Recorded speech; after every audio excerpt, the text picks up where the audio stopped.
It is a pleasure to introduce Dr. Chauhan today. So she graduated back in 2010 from the Goa Medical College in India, and she joined our program, training program in residency in 2016 as an APCP resident. She had an excellent progress over the course of the last almost 4 years. She will be following this with 2 fellowships. So one will be in cytology and the other one will do GI. So she published last year in 2019, she published a paper that I found very interesting regarding a bacteria that is called, if I remember correctly, Homographiella aspergillata. I'm always in awe of the inventivity of people who work in microbiology to find new names. It's just like surgical pathology. Yeah. Yeah, it's more descriptive though in surgical pathology. So she will be talking today about the role of PD-L1 staining in cytology specimens regarding lung cancer, non-small cell carcinoma.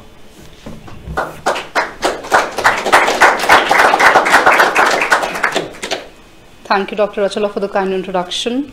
I realize I have a microphone.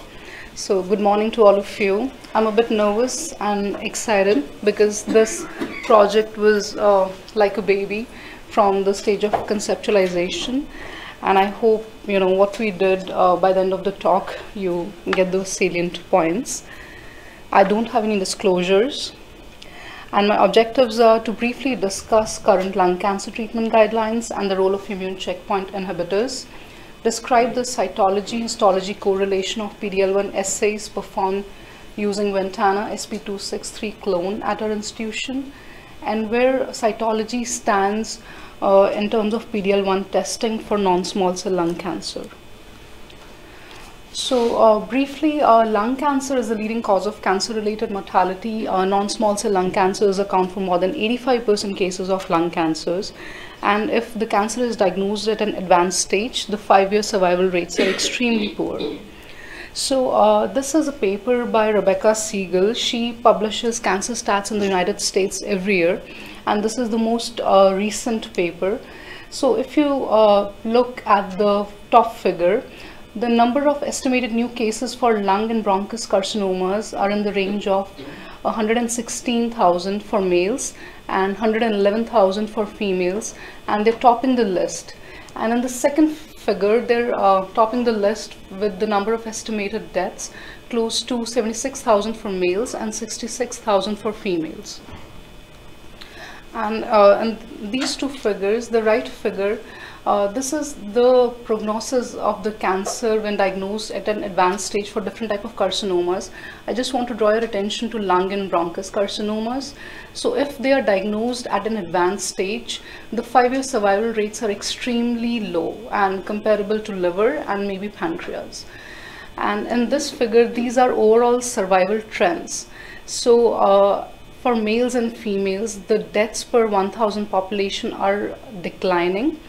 And for males for lung cancer, if you see, this is the red line, the number of deaths kind of increased up to 1990 and then started showing a decline. And the decline is steeper, but if you compare that for females, the red line is for lung and bronchus, it kind of rose up to 2000, and the decline is not as steep. So kind of indicating that this cancer with an advanced diagnosis is an extremely grim prognosis. And if we divide lung cancers by histology, as I earlier mentioned, non-small cell comprise of 85% and small cell lung cancer comprise 15%. And if you divide non-small cell in further subtypes, adenocarcinoma makes 40%, then we have squamous cell and large cell tying at 25%, others include 20% and 5% NOS. And I'll very briefly just give you an overall view of non-small cell pathological subtypes.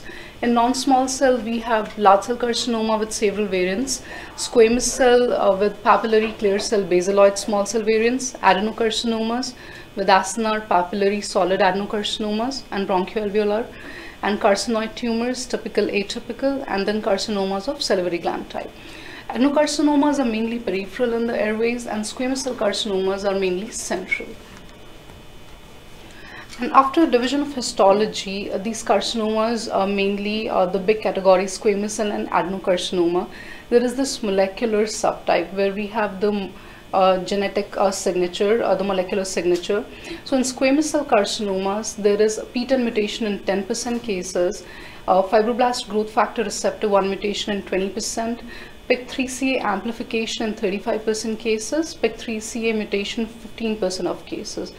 For adenocarcinomas, KRAS is seen in 30%, EGFR in 15%, and there is a big chunk where there are unknown mutations comprising 40% of cases.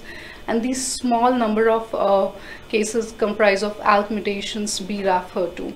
This is important because this kind of reflects on the treatment guidelines. So if a patient is diagnosed with advanced non-small cell lung cancer, we divide into squamous versus non-squamous. So let's follow the squamous route first. You do the molecular profiling, and the first line is either a platinum doublet chemotherapy. Then if it fails, there is immune checkpoint inhibitors, and if it fails, then we have clinical trials and more platinum-based chemo. For non-squamous, I mentioned about the mutations earlier.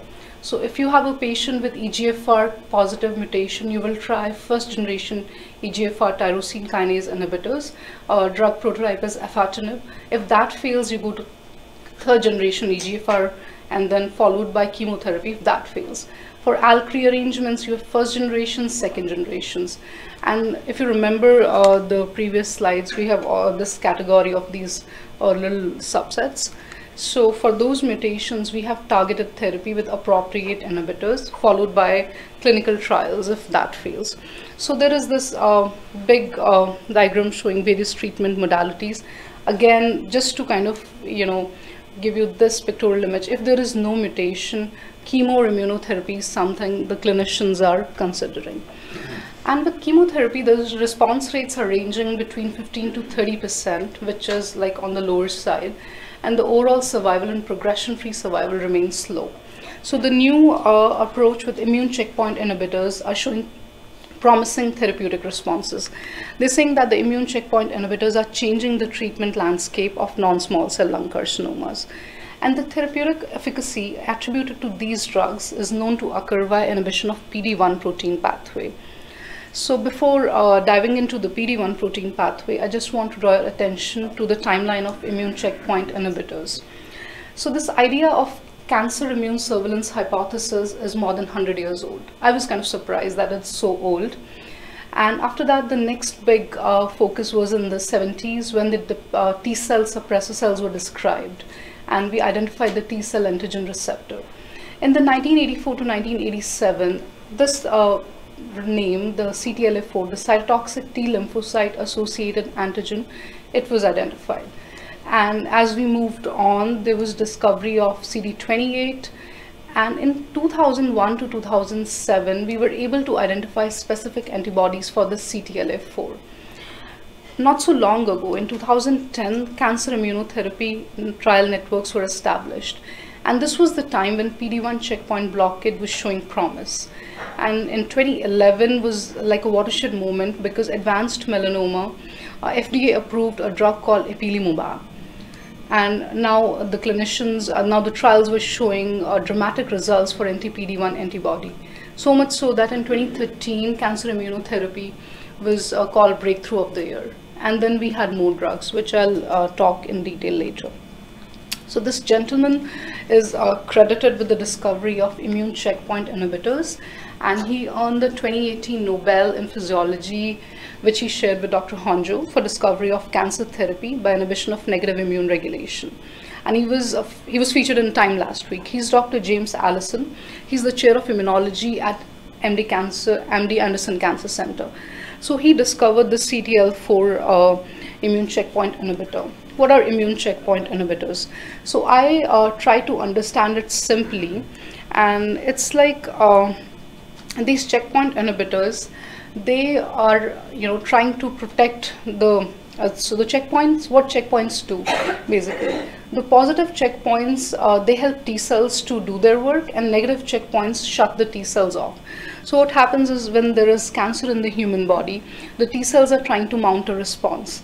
The positive ones will help the T cells and the negative ones will try to shut them off, because the idea is that if the T cells are trying to kill the cancer cells, they'll also end up killing the normal healthy cells. So these checkpoints try to shut the T cell down. And CTL4A is an example of a negative immune checkpoint. So it prevents dendritic cells from priming T cells.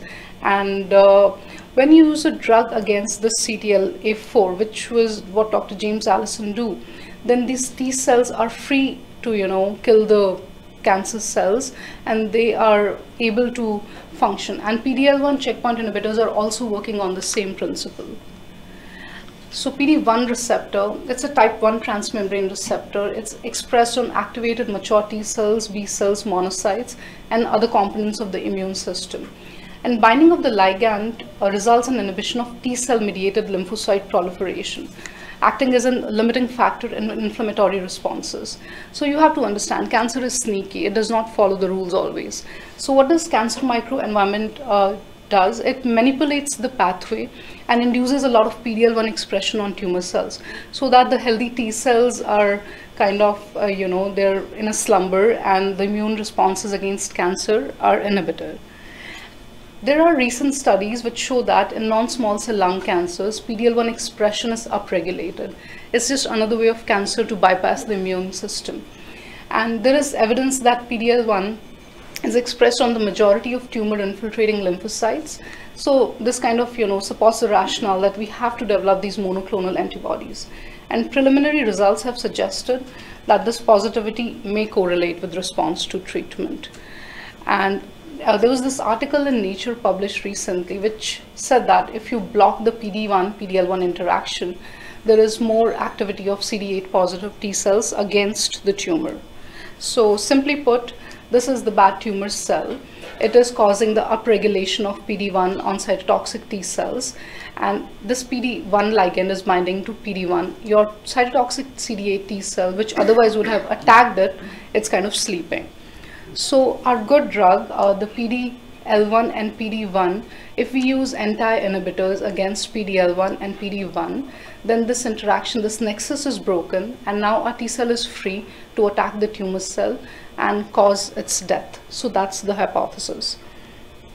And so CTL4, which was discovered in 1995, ipilimumab was approved by FDA for advanced melanoma. Then against PD-1, we have pembrolizumab and nivolumab, and these drugs are used in melanoma, non-small cell lung cancer, and cancers of kidney, bladder, and Hodgkin's. For PD-L1, we have atezolizumab, evolumab, and durvalumab, and their use is in non-small cell lung cancer, Merkel cell carcinoma, and bladder carcinoma. So just to kind of, give you how hot this topic is, this is the number of current trials going on for checkpoint inhibitors, and I will not break down all the numbers, but for anti-PD-1 pembrolizumab, there are 441 trials, and not all are for lung cancer. There are 118 for melanoma, 89 for non-small cell cancer, followed by others. So there's a lot of work going on in the research community regarding these trials. However, the prognostic role of PD-1 and PD-L1 expression is unclear, and studies which correlate this expression and prognosis in non-small cell lung cancer, they have yielded variable results. It may be useful as a predictive biomarker and treatment with monoclonal antibodies that block the interaction, and they're suggesting that it will be a new effective therapy. So the treatment guidelines work something like this. If you have a newly diagnosed metastatic non-small cell lung cancer, you see the PD-L1 expression in tumor cells, but the condition has to be, they have to be EGFR and ALK wild type, like not mutated. Then you will use your immune checkpoint inhibitor pembrolizumab as a first-line therapy. And if the expression is less than 1% or between 1 to 49%, you will use chemo. However, for 1 to 49%, pembrolizumab can be a second-line therapy. And I already mentioned this, but I'll repeat it again. For EGFR or ALK mutated, you will use tyrosine kinase inhibitors as a first-line treatment. So after pembrolizumab was approved, nivolumab was approved, atezolizumab was approved very recently for a complementary diagnostic test, and they used different clones. So for pembro, they used DACO22C3, and these clones are important because we are using a different clone in our study. Nivolumab used 28.8, and these are all FDA approved. And Ventana SP263, the hero in our story, we used this, and it was recently approved as a complementary test by FDA. So on these guidelines, coming on the heels of this, 2017 National Comprehensive Cancer Network guidelines, they recommended PD-L1 expression on tumor cells. We have to test for it. So how do you do it? You have to study for PD-L1 expression by immunohistochemistry, and our 3 commercial diagnostic tests were available: DACO22C3, DACO28.8, and Ventana.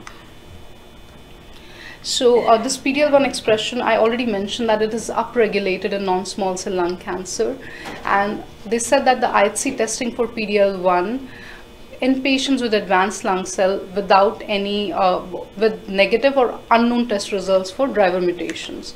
So that was the molecular testing recommendation. So that's what exactly they said, that we have to test all the patients for PD-L1 expression at the diagnosis of squamous and non-squamous. We have to identify the tumor proportion score. I'll talk about it as we go along, and PD-L1 expression level, and then you have to inform the treatment decisions. So this is kind of, you know, the clinical practice and the research world is coming together, and now they're informing treatment decisions. So we have to incorporate PD-L1 expression into the diagnostic lung cancer panel, and this is a practice at our institution too.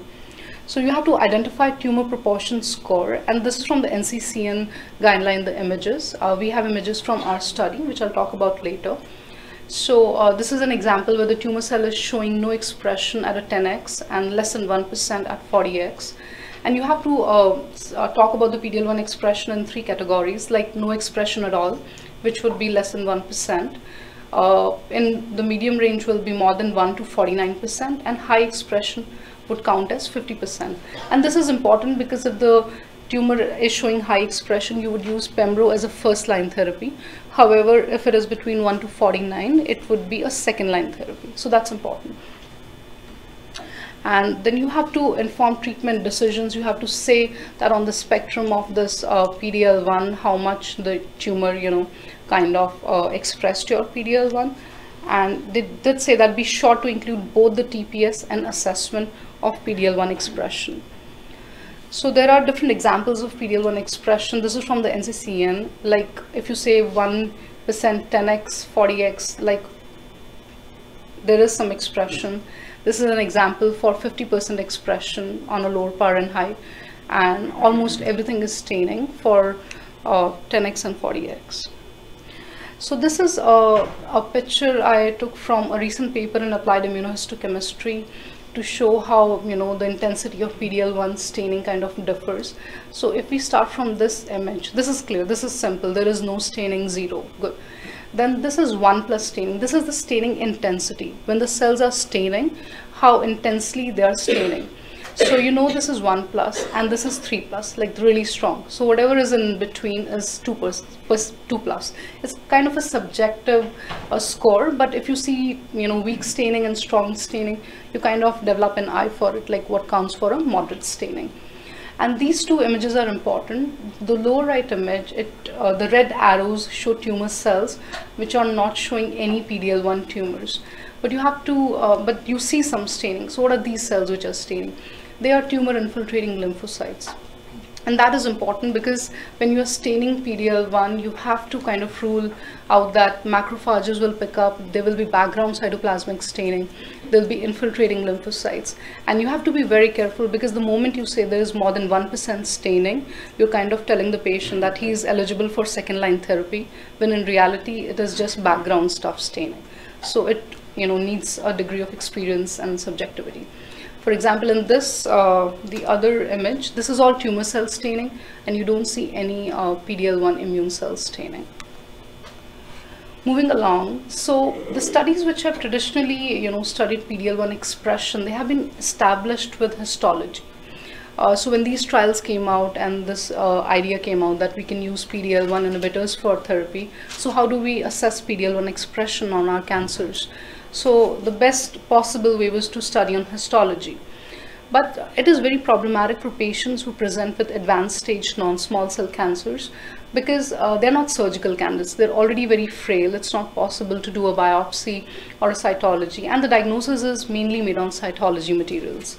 So PD-L1 testing on quantification on smears, cell blocks, and liquid-based cytology might be as feasible and comparable. So in this, and we already know that the EBIS is evolving, endobronchial ultrasound guided FNA is evolving into a first-line diagnostic and staging tool. And that makes cytology material more relevant. So there was limited data on PD-L1, and you have to understand this is going in the last 5 years. This is 2017 and 2016 we are talking about. So there's limited data on the suitability and performances of PD-L1 testing in cytology specimens. So there's a vacuum. When there's a vacuum, people come in and studies start. So this was the first paper in cancer cytopathology, among the first. So Heyman et al., this is a group out of Columbia. And they were like, okay, let's study, our PD-L1 expression in cytology. And they compared it with surgical resection specimens so that, you have a check. The second paper was out of a group from France, and they used DACO22C3. Heyman et al. Also used DACO22C3, and they compared now PD-L1 expression in cytology. The third one was out of MD Anderson by Knoll et al., and they added aspirate smears to the mix. And then studies followed. But all these studies, they used DACO22C3. And for technical and cost reasons, introducing DACO22C3 as a single test in all the institutions is not an option, because some labs are using Ventana benchmark ultra like we do, and they don't have an auto stainer.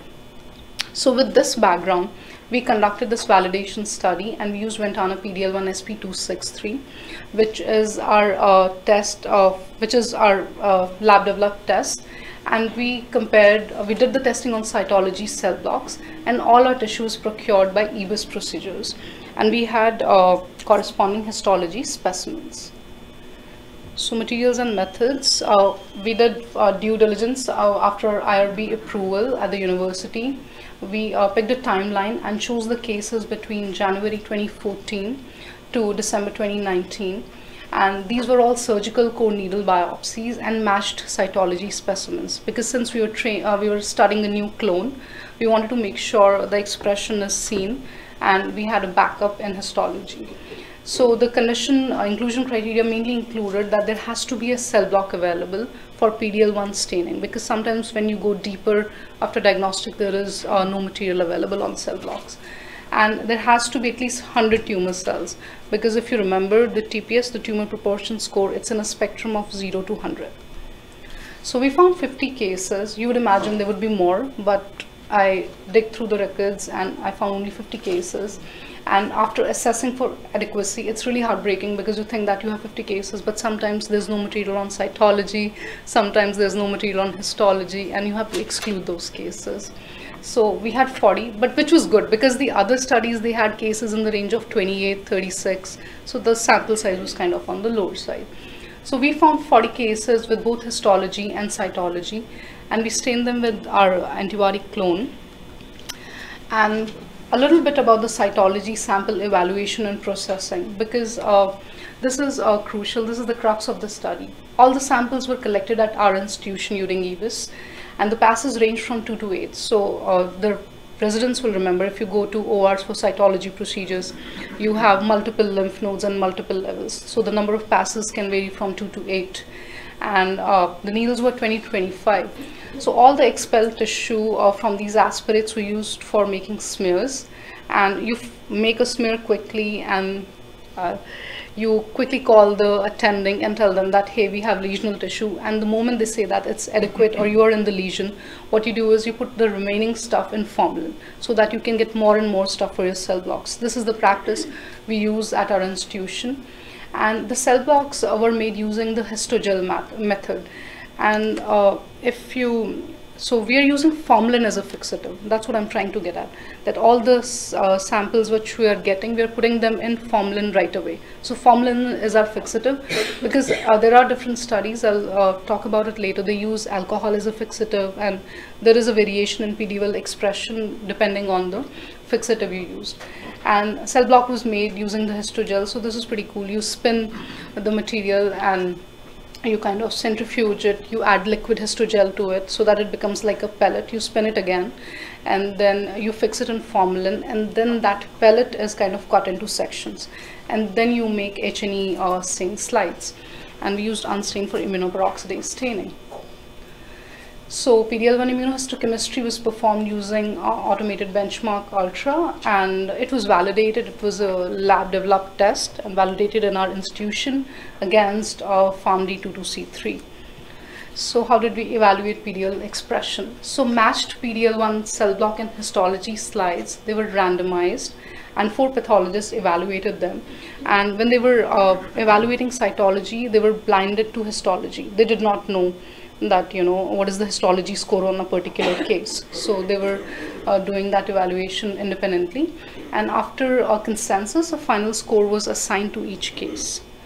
So I mentioned this tumor proportion score. So what is tumor proportion score? It's basically the percentage of PD-L1 positive tumor cells with any amount of convincing membrane expression relative to the total number of viable cells. And the scoring system is like, if high expressor are easy. You put this slide and the whole slide is kind of staining. You know that it's 90%. Low expressors, negative is also easy. It's like less than 1%. But this mid tier, the low express is 1 to 49%. That is kind of iffy, and that is subjective. So different people can have different percentages if they look at the same slide. But being a nice group, we consented and we had a consensus. So these are the images from our cases, and the top row is cytology, the bottom row is histology. So you can see that this case, the corresponding cytology cell block is showing no expression, and that is validated by histology. And then in the second case, the cytology showing this membranous staining, which is kind of convincing, and histology. So this is representational, so this was in the low range, 1 to 49%. And for histology, you can see this nice membranous, clear, crisp staining. And as I said, level 3, high expressors are easy, they're the best. So you just put the slide and it's like more than 95%, move along. And it showed a high expression for both histology and cytology. We did our stats, and demographic characteristics were summarized as categorical mean. And we did the agreement between cytology and histology as coordinate and discordant pairs. We calculated Cohen's kappa coefficient and interclass coefficient. So a brief look at the patient demographics. We had a sample size of 40. Our median age was 67.4. There were 21 male patients and 19 female patients. And on cytology diagnosis, patient was 17 cases were adenocarcinoma, 22 were squamous cell, and 1 case was poorly differentiated. So when you are doing FNA from a cytology standpoint, lung was our most common site, like lung mass EBIS, 23 cases. For lymph node, we had 16, and there was 1 case which was adrenal. It was a metastatic non-small cell lung cancer. And for histology, majority were, because it's like a biopsy or a lung resection. So out of 39 were lung and 1 was umbilical nodule. I mean, what are the odds? So we evaluated 40 cytology cell blocks. 8 cases showed high PD-L1 expression, and 24 cases showed low expression, and 8 cases were negative. For staining intensity, the 1+ staining was seen in 8 cases, 16 were moderate, and 8 cases showed high staining. So the matching histology specimens, we noted high PD-L1 expression for 7, medium PD-L1 expression for 22, and no expression in 11 cases. Out of 29 cases which showed PD-L1 expression, we found 6 cases to have weak staining intensity, 14 with 2+, and 9 with 3+. This is our master list, and we kind of made this master list. I have some kind of condensed it for the purpose of this talk, and I just want to give you an example how we did it. So let's take case 1. This is cytology, this corresponding block, this is histology. Case 1, our site is lung, our tumor proportion score is 95%, our staining intensity is strong. On histology, our site is again lung, and it doesn't have to match, it could be lymph node, it could be lung. But in this case, both the sites were lung, the tumor proportion was 95, the staining intensity was strong. On histology, it was adenocarcinoma. So we are calling this case concordant when it is showing PD-L1 staining on both cytology and histology. It matches, good.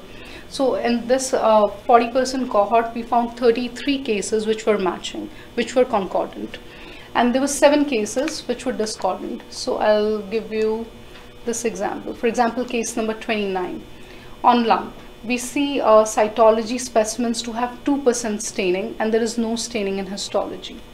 So like this, we found 7 discordant cases. So I've enumerated this discordant cases, and so in this, the cytology is showing high tumor proportion score, the top 5 cases, and histology is showing no staining. And then there are 2 cases which are not staining at all on cytology, but the histology specimen is showing staining. So if you think about it, out of these 7 cases, 5 were biopsies. So we attributed this discordance to tumor heterogeneity. So what happens is, the idea is that when it's a non-small cell lung cancer, not all the tumor is supposed to express PD-L1 in a homogeneous manner.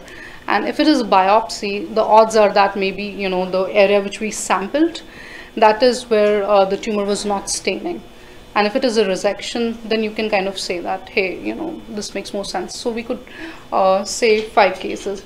There was this case number 5, which was kind of troubling. It showed 70% staining on cytology, but no staining on histology, none at all. And we went back to the blocks, we stained them again, but nothing on histology. So for this case, there's one thought that sometimes, you know, histology, the specimens are over-fixed in formalin, and that can kind of mess with the staining. So we attributed that discordance to this reason.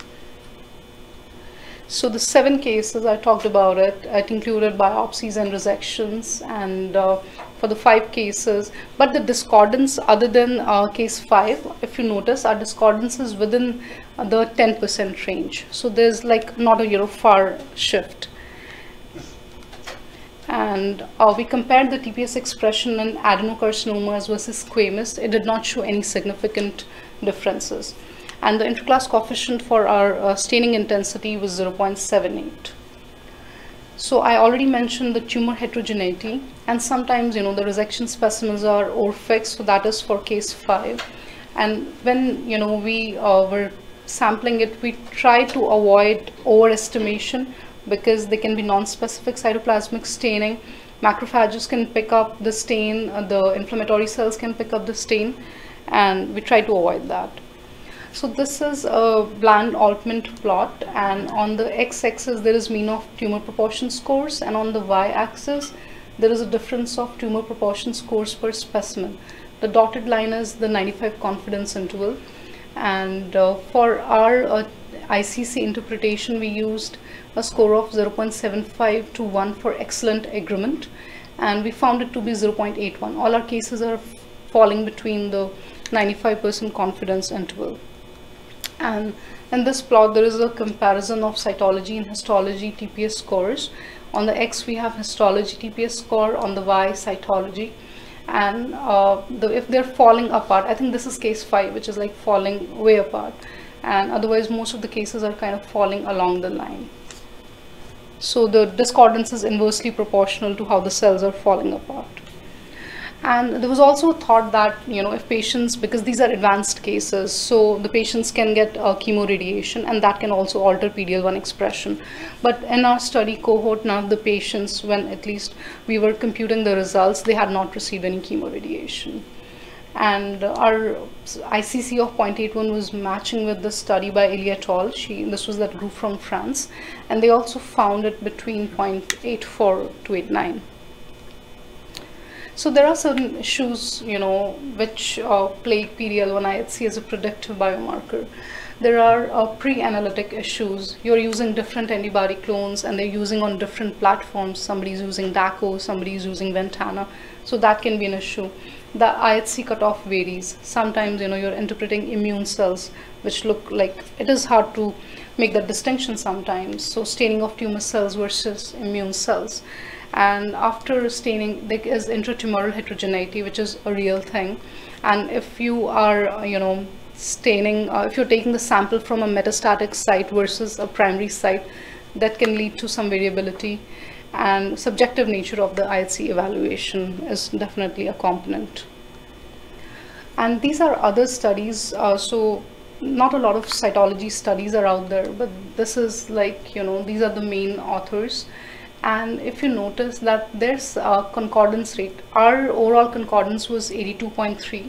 So for them, the concordance rate is ranging from 86% to 98, which is like, so we are falling close to that. And they have used mainly DACO22C3 as their antibody clone. And Capizzi et al. Is on the other paper which used Ventana SP263. And the nub fixations, as I was mentioning earlier, different people are using different fixatives, which can probably make a difference. Some people are using formalin, some people are using alcohol. And some papers have not even specified what they used. So this is an image from the paper by Knoll et al. Out of Anderson, MD Anderson. I just got this image to show you that they did stain the cytology smears. We used cytology cell blocks, and they included the cell blocks and the smears. So if you see the smear, I mean, they make the smear, they fix it with alcohol and do PDL1 staining. So the smear is also picking up the stain. And this is 3+, the second category is 2+, and no expression. And this another image is to kind of show that if we do cytology testing on fluids, they're also capable of picking the PDL1 stain. So this is out of a fluid specimen. So as I mentioned again and again, that a lot of studies use 22C3 and we used Ventana SP263. So can we use one antibody clone versus the other? What is the literature on this? So the studies which evaluated DACO22C3, they have shown high concordance. So there was this paper by Savick et al. It was published last year, and they compared different antibodies in different platforms and tried to cross-validate these various antibodies. So if you look at this image, these are notched box plots, and this is the green, the light green is the reference standard. And they did 22C3, which is yellow, on Ventana benchmark. This icy blue is 22C3 on Leica bond, and this is SP263, the dark blue, which we used. And they cross-validated different antibody clones on different platforms. So we are using SP263, and if you see, it is right there with the reference range. So they suggested that you can use these antibodies interchangeably. You can use one versus the other. And there was this paper by Lozano et al. They also studied PDL1 expression and used IHC 22C3 and Ventana SP263. And between the two assays, their concordance rate was 92.7. And they did these assays on cytological specimens. This other study was by Fujimoto et al. They also concluded that you can use SP263 assay in place of DACO22C3 for PDL1 testing. And this third paper was by Monari et al. And they compared, they used SP263 and they found agreement of 90.6%. They just used SP263 and they found good concordance. So where does PDL1 testing and cytology stand in this current time? And when we use this PDL1 expression, we evaluated our specimens, we use the histology guidelines. So there are no set guidelines that this is how you have to score cytology specimens. So we use the guidelines which are available for histology for scoring our patients. So cytology specimens are not formally validated as a substrate for PDL1 expression. The specimens can include smears, your cell blocks, pleural effusion, pericardial effusion, FNAs, and EBIS of intrathoracic lymph nodes. FNAs are of course less invasive than tissue biopsies, and it facilitates sampling multiple zones within the same tumor. And the additional rationale to evaluate this approach is that FNA has already been accepted for detecting EGFR and ALK-ROS mutations. So maybe it's high time that we add cytology specimens for formal PD-L1 testing. And in various thoracic oncology centers, EBIS-guided aspiration is now the preferred approach. So we have to understand that there is a possibility that these specimens can be used for NSCLC expression. But there are challenges, as with any new treatment modality. The dispersion of cells in cytology compared with histology can make the scoring of PD-L1 expression a bit challenging, because in the cell membranes and smears, our cytospins are intact rather than cut. So membranous expression, it has been suggested that the membranous expression is less clear compared to tissue sections or cell blocks and cell smears and cytospins. I think cytology cell blocks are fine. And the range of fixators which we use for cytology is wide, and there is a variability in the preservative solutions for formalin and paraffin embedding. And the expression and antigenicity of PD-L1 might be affected by using alcohol-based fixatives. Of course, when there is an idea, there are people who want to test that idea. So these papers did exactly the same. And Wang et al. Concluded that there's no difference at all, either quantitatively or qualitatively, between cytology specimens fixed in formalin or alcohol. Then Gosnell et al., they published this paper in November 2019, Cancer Cytopathology. And they also found no significant difference between specimens fixed in alcohol or formalin. But of course, there are papers which say that it could vary depending on that. So cytology specimens for PD-L1 expression is rapidly becoming accepted clinical practice. And given the prevalence of patients who have only cytology available, it is important that we kind of float this idea. And we have to be pragmatic because these practices are not formally validated. So maybe there is a need to add more and more data and more studies to give the clinical community some confidence that we can use cytology specimens for PD-L1 testing. So with this thought, there was this blueprint PD-L1 IHC comparability project. So in this, there were 24 expert pulmonary pathologists from 15 countries.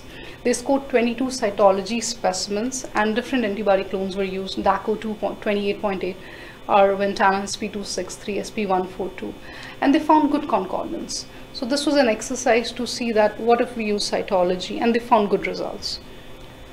And available evidence from our study suggests that cytology specimens are adequate for assessing PD-L1 expression. However, there are caveats. We have to assess tumor cells. A minimum of 100 tumor cells have to be available. And the labs we need to standardize the labs so that the procedures used in preparing cytology specimens for IHC are standardized and validated. The future directions which we could think of taking this, we did not study the survival outcomes in our current study, because some of the patients, when these cases were done, there was no immune checkpoint inhibitors. The recent cases, which are towards the later end of the study, they have PD-L1 testing in them. So there's one thing which we can do, and we use only cytology cell blocks. So maybe we can extend it to using cytology smears and spins. And we did not evaluate immune cells infiltrating the tumor. So we kind of excluded that. I mean, not for this study, we just, kind of scored the tumor cells. These are my references. And I would like to acknowledge Dr. Mean, Dr. Stewart, who backed me up. Dr. Rachala is our PD-L1 expert and, guided with the whole PD-L1 staining. Dr. Khalifa for his logistical help. Bobby and Dave for pulling out my slides with the IRB. And all the people in the IHC lab and Cyto lab for staining my cases. Thank you, and I'll take questions.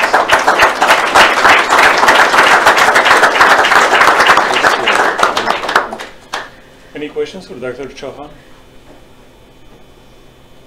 Yes, Dr. Crossan. I'll start out.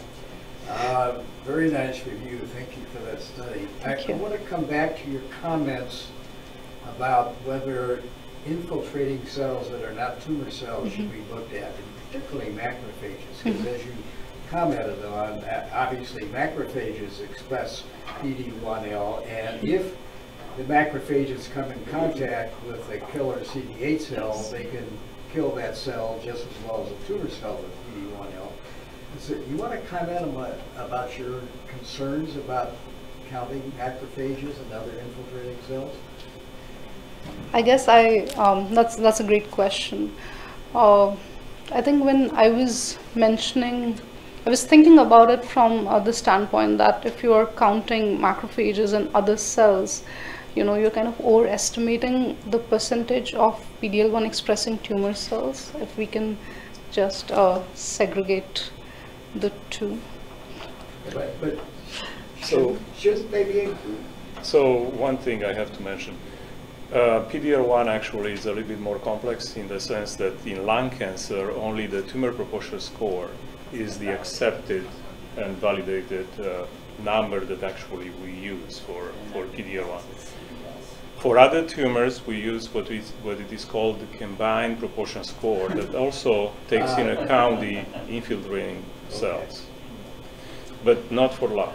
I think some of the early studies try to compare the CPS as well, and I think not just in lung, I think at the end of the day, most people concluded that the CPS score doesn't really do the kind of information like this. So almost every organ. I think for bladder they do the CPS score. Bladder, they may do this. Yeah, TPS is actually the score that is considered the most important score. However, it has been shown that PD-L1 immune checkpoint inhibitors are active even in cases where the tumor cells are negative for PD-L1. And people couldn't actually understand why. So it is quite possible that in the near future, the combined proportion score will also be used in lung cancer. Cholangio, ovary, a number of other tumor types are all going towards CPS. My grouchy perspective on this is that's because the TPS was negative, and so pharma companies want to find a different biomarker to give them all the checkpoint inhibitors, and the CPS is all positive. But so fantastic presentation again. But I did want to ask that your rationale for why to look at TPS and cytology specimens alone is perfect. But what's your sense? I mean, for other tumor types where CPS is the better accepted biomarker, do you feel like the staining of the immune cells and the cytology logs that you looked at is reproducible enough as well that it could be of value? Because I think that's going to be the big question too for how well we can use cytology. Are we going to have to validate cytology as specimen for every different tumor type? I guess the way I look at it is that we have to make the beginning that we have to validate at least for TPS and then maybe extend it to CPS. Does that make sense? Because right now it's not even validated for. No, because the way whatever the papers I read, I was like, cytology is a readily available specimen for advanced cases, patients. That's probably the only specimen you have. And there was this real concern that, in the initial trials, like for Keytruda, they did not include cytology. They kind of left it out. And so, there's a possibility you might deny the patient a chance for, treatment and extending his life by some months. If you use cytology, maybe, you could give him that treatment. So the way I think about it is like at least validate it for TPS, because lung cancer, at least TPS is validated for histology too. And then if that works, as you said, pharma companies want the CPS so that they have a new biomarker. We need to validate this on a tissue type by tissue type, a cancer type by cancer type. I think so. Yeah, that's reasonable. Yes, pretty much so, because there is quite a bit difference, and at least for the CPS, my guess at this point is that by using cytology specimens, we are under-evaluating the infiltrating cells. So then I have another thought. I have multiple questions. Yes, please. Shocker. I have time. I'm going to just keep going until someone puts me off the stage. You have plenty of time. I have time. I finished early. So you very nicely reviewed the status of the different antibodies as well as multiple studies as well as your own that have looked at cytology and paired histology samples, which is fantastic. My first comment on that is we need to make sure that we tell this to our clinicians over and over again, because I just got back from the Society of Gynecologic Oncology, where they basically said, oh, well, this antibody is FDA approved and these others are just lab grades, so we should believe the FDA approved. They don't understand that the FDA approval has nothing to do with the quality of the reproducibility of the analytic features of the stain and everything to do with how much a drug sponsor paid to get a clinical use. Yes. So that's so true. Well, there's that too. They're gyne surgeons even, so I'm... Hey. Andy, I have to say something, related to this, because this is a very important point. It is extraordinarily important. Right, SP263 is actually the clone that is approved and the primary clone that is used in Europe. Yeah. So everything was actually related to marketing. So DACO actually conquered the US market, and they forced, through the use of 22C3 and 28.8 for melanoma, they forced the, Yes. many companies, many institutions to buy the autostainer that is also produced by DACO. Not unlike Foundation So, Medicine. yeah, it's a market thing. And in Europe, so it has been approved. And when I presented this at USCAP, there were a lot of people who were from UK, and they were excited to see SP263 coming up, because I think it is approved in the European market. Yeah. So, and quite a few, there are quite a few studies that actually are saying that 22C3 clone is actually underestimated about 2 to 5% of cases compared to SP263, which is a little bit more sensitive. So related then too, so you nicely reviewed the use of cytology and histology. I didn't quite get in what you reviewed, because getting back to your concerns about heterogeneity, which is a major problem with immune markers and tumors. Did you see, or have you guys had a chance to compare separately? It seems like you didn't necessarily have high enough numbers of this, of metastasis versus primary. So you guys are complicated by, you have cytology of metastasis and histology of primary, but have other studies looked carefully at it matched to, like, whether it's a we did too. surgical excisional lymph node metastasis in the primary, and because there's undoubtedly going to be heterogeneity that on top of that, that's biologic as well as sample. So we did too. For the purpose of this talk, I did not include that. That's a small table because this manuscript is wrapped. So we did not find any significant difference. But I did read papers which say that, the PD-L1 expression varies if you have, sampling from a metastatic site versus sampling from the main tumor site. And then there are always papers which say that this, doesn't differ. So at the point, which one do you want to believe? But I think that in one of the papers which I've read recently was there's no difference in expression between metastatic and primary sites. And then come talk to Susan, our molecular fellow, because she's got a PD-L1. Emil's on this poster that he's going to use as a spot. And she has a database of all of the genomics of the PD-L1 status. I can't remember how many of them are cytology versus primary, but we need to compare our database. One more thing, so here at UMFC we have about 52 trials or so going on for checkpoint immune inhibitors. Out of those, there is only one trial that actually requires the use of a specific clone, 28.8. All the others except SP263. Tony, please. It sounds like most of the literature was made up of studies with 20, 30, 40 sorts of. Yes, has anybody done a meta-analysis of that, combine them all? Not yet. It's not there yet. There was a paper which compared all these studies, but the sample size is kind of limited. The sample size has been less than 40. I think we are, kind of up there with the rest of the studies. It might be interesting to take all of the existing literature and combine them, yes. Study. Yes, please. Very nice presentation. Thank you. So I have a question about the discordant. Out of the 7 cases, 5 showed higher expression in the cytosol of the register. I was wondering if there is a discrepancy or a variation in the protocol in the antigen result, especially when histogen is added at a higher temperature than the first step of the session. But those 5 cases were biopsies on histology. Right. So I think the more plausible explanation which we thought was fitting into is that tumor heterogeneity, because we repeated our specimens and we repeated our staining. Did you check? Well, so just to come back to this, Zach, so you have to understand that the tumors are very heterogeneous.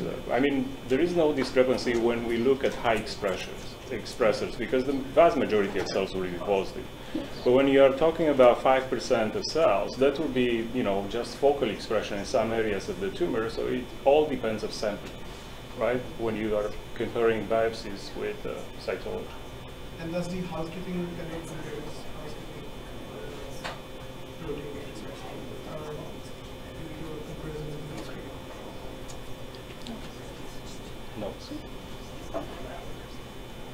right, thank you. So we'll take a... Thank you.